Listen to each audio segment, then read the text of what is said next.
Hi! Nandito kami ngayon sa Ampaman Museum, ang paboritong Japanese cartoon character ni Arya.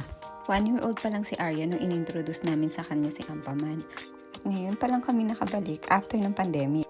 Grabe, ang ganda sa loob. わかりますね。失礼します。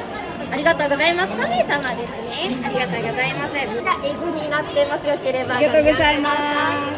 Anak kasi Ampaman, no? Ganito mo daw siya i-drawing, oh.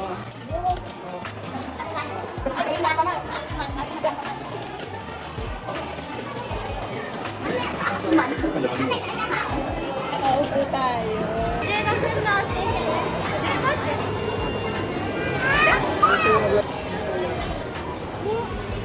Wow!